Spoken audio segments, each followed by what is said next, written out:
Hello friends, welcome back to my YouTube channel unstoppable education. So friends, आज के इस video में हम कुछ यूज़फुल फ्रेजल वर्ब्स देखेंगे और उनको मूवीज़ के सबटाइटल की मदद से समझेंगे। जिस तरीके से मूवीज़ में यूज़ होती हैं इस तरीके से हम इसे समझेंगे। सो फ्रेंड्स, बिना किसी देरी के शुरू करते हैं आज की वीडियो और देखते हैं आज की अपनी पहली फ्रेजल वर्ब। तो आज की जो हमारी पहली फ्रेजल वर्ब है वो है कैरी ऑन। कैरी ऑन का मतलब होता है जारी रखना। तो यहाँ पर ये कह रहा है कि काम करना जारी रखो, मैं बाद में वापस आऊँगा, यानी जो तुम कर रही थी उसे करना जारी रखो। Carry on working, carry on working, I will come back later. तो यहाँ पर ये कोई काम कर रही थी, इसने आगे से डिस्टर्ब कर दिया, इसकी वजह से इसका काम रुक गया। तो कह रहा है कि carry on working, I will come back later, काम करना जारी रखो, मैं बाद में आऊँगा।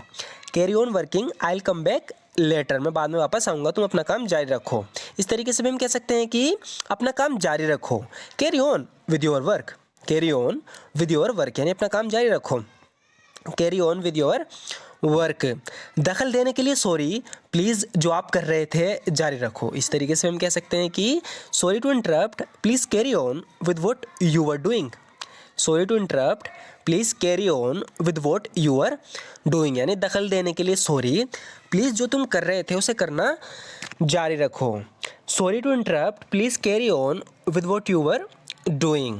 मुझे मक्खन लगाने की कोशिश मत करो। सो फ्रेंड्स, यहाँ पर मक्खन लगाना जो हम हिंदी में इस तरीके से बोलते हैं, यानी कि हम किसी से कुछ करवाते हैं तो उसको एक तरीके से मक्खन लगाते हैं, उस पर ऐसी बातें करते हैं जिससे कि सामने वाला मान जाए। तो यहाँ पर इससे कोई इसी तरीके से प्यारी प्यारी बातें कर रहा है कि इसे मना ले किसी काम को करवाने के लिए। तो यहाँ पर इससे कह रही है कि मुझे मक्खन लगाने की कोशिश मत करो।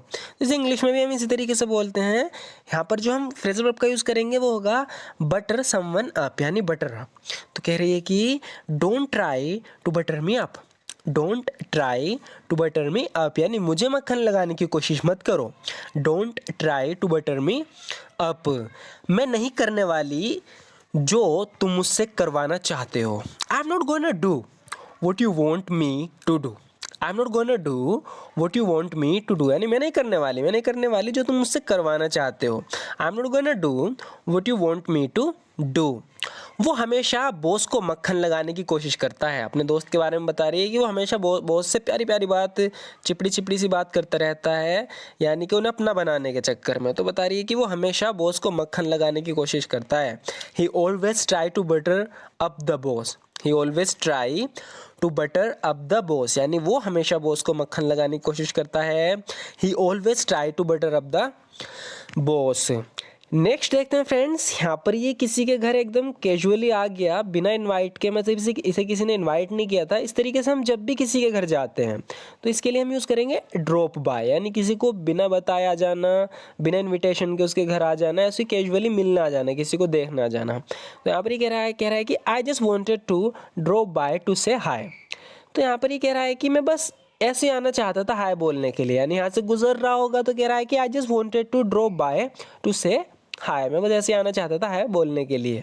I was just passing and thought I would drop by and से हेलो, कह रहा है कि मैं गुजर रहा था तो सोचा जाऊं और हाय बोल दूं, हेलो बोल दूं। I was just passing by and thought I would drop by and से हेलो। तो ड्रॉप बाय मतलब ऐसे किसी से मिलने चले जाना बिना, ऐसे कैजुअली इनफॉर्मल विजिट एक तरीके से, ऐसे ही हाय हेलो बोलने किसी को देखने चले जाना। I was just passing and thought I would drop by and से हेलो। मैं बेसब्री से गर्मियों की छुट्टियों का इंतज़ार कर रही हूँ। तो यहाँ पर इसे कहीं गर्मियों की छुट्टियों पे जाना है जहाँ पर ये हमेशा से जाना चाहती थी, इसके पेरेंट्स मान गए, तो ये बेसब्री से इंतज़ार कर रही है कि गर्मी की छुट्टी आए और मैं वहाँ जाऊँ। तो यहाँ पर अपने दोस्तों से बता रही है कि I am looking forward to summer vacation.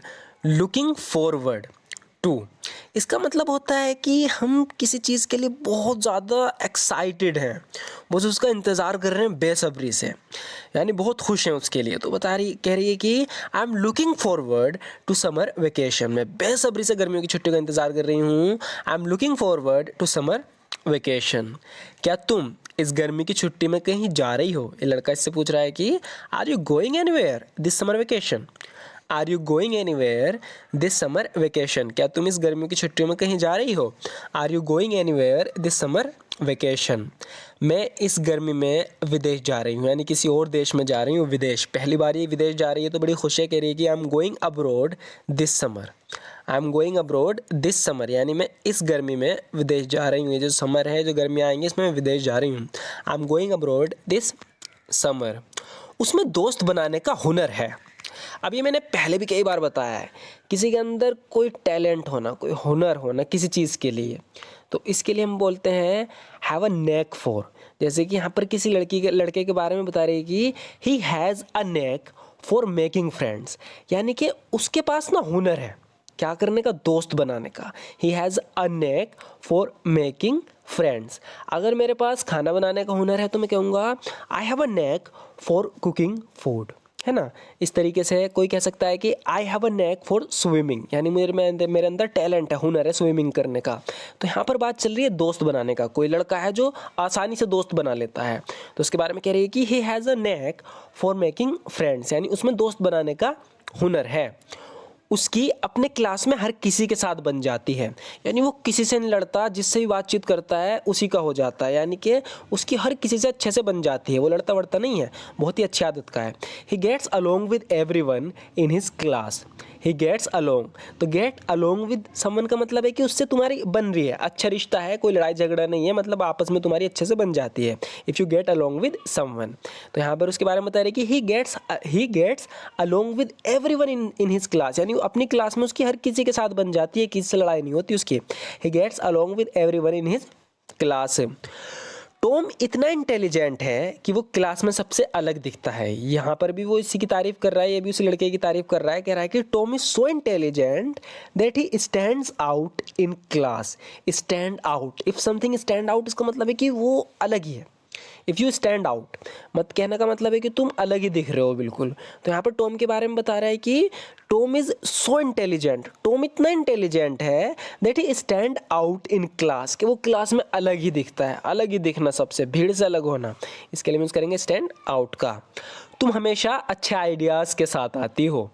तो यहाँ पर ही किसी चीज़ को काफ़ी प्रॉब्लम में थे, किसी चीज़ को सॉल्व करने की कोशिश कर रहे थे, इस लड़की ने आगे ने एक आइडिया दिया और इनकी प्रॉब्लम सॉल्व हो गई। तो यहाँ पर ये कह रहे हैं कि you always come up with good ideas. You always come up with good ideas, यानी तुम हमेशा अच्छे आइडियाज़ के साथ आती हो। आती का मतलब है ये ऐसा नहीं कि अपने हाथ में लेकर आइडियाज़ आते हैं, मतलब कि सोचती है, अपने दिमाग में अच्छे आइडियाज़ लाती हैं। ये मतलब सोचना आइडिया को, इस तरीके से हम कह सकते हैं कि तुम हमेशा अच्छे आइडिया सोचती हो, मतलब अच्छे आइडिया के साथ आती हो।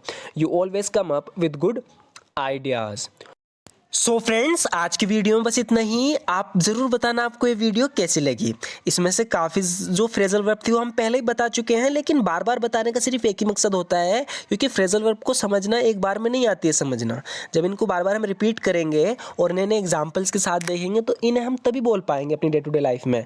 हर सेंटेंस को हम तभी बोल पाते हैं, हर वर्ड को, कोई भी वोकेबलरी हो, कोई भी फ्रेजल वर्ब हो, जब तक हम उसका यूज़ होते बार बार देख नहीं लेते या उसका करते नहीं प्रैक्टिस, तब तक हम उसे यूज़ नहीं कर पाते। तो इस तरह की वीडियो से यही फ़ायदा हो जाता है, क्योंकि यहाँ पर इस तरह की फ्रेजल वर्ब बार बार यूज़ होती रहती हैं, तो हम उनको ईजिली समझ पाते हैं और यूज़ भी कर पाते हैं। तो अगर आप इसी तरीके से अपनी इंग्लिश को इंप्रूव करना चाहते हो तो हमारे चैनल को जरूर सब्सक्राइब कर लेना। वीडियो अच्छी लगी तो लाइक ज़रूर कर देना। And thank you so much for watching this video friends.